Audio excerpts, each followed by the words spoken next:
best-selling author of Say Yes, Kwame Alexander. Kwame's perspective on yes doesn't stop with success. It extends to love, courage, and knowing when to walk through doors that may seem closed. Today, we're meeting people who said yes in very different ways, but each one faced their fear and said yes. So please welcome Anna, RJ, Nikki, and Lindsay to our show.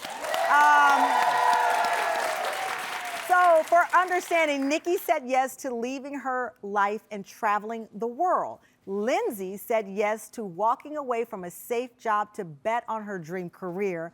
Anna and RJ said yes to love while navigating chronic illness. Their story, in fact, went viral with her 19,000 TikTok followers. Take a look.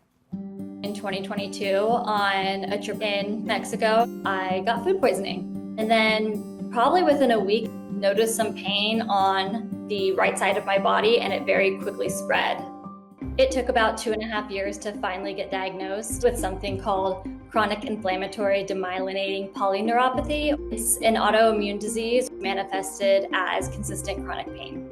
I'm on daily meds. I go in every few weeks for a set of infusions. A good day, I'm able to do a little bit more around the house, maybe making a meal for myself. On the bad days, I cannot move at all. In 2023, I just needed a break from it all. So I downloaded a dating app and I matched with RJ. We've been together for 2.5 years now. RJ has brought so much joy to my life, especially on the days that are harder. He has really just been such a light for me.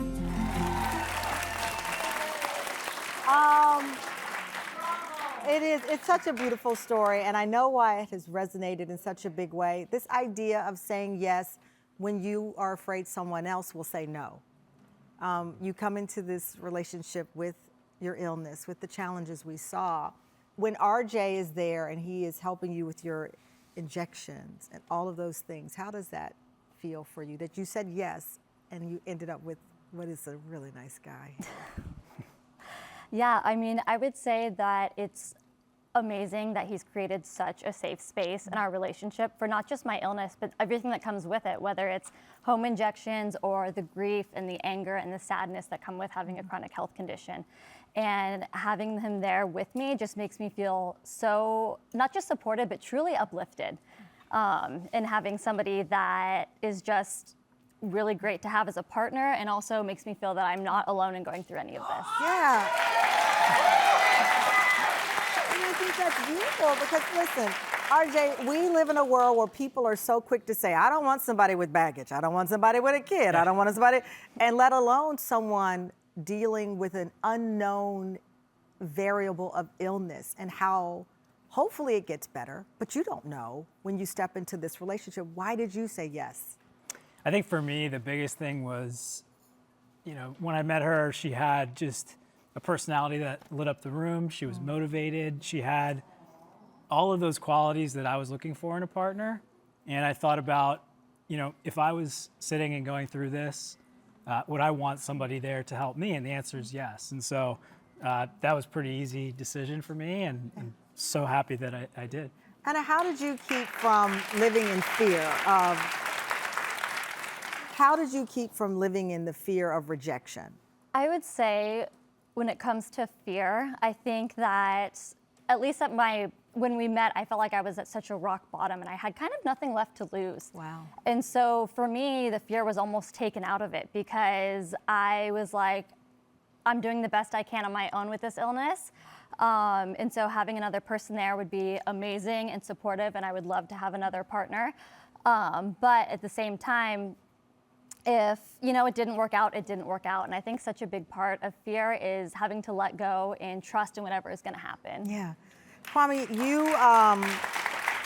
you actually got your start writing love poems. Yep. And you once wrote that love can be all around us, but if we don't see it, it's not there. Right. Saying yes to love, or at least yes to the journey that could lead to love, is terrifying. It's one of the hardest things to do. And I think what these two young people have shared with us is that you can't necessarily say, I don't want to be afraid. Yeah.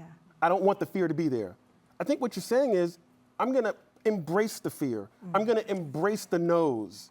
Because I think what happens is the no's are a part of all of our lives. Yeah. And we become afraid of those. The thing is, if we wait it out, if we work it out, the yes can come, but we gotta be willing to put in the work.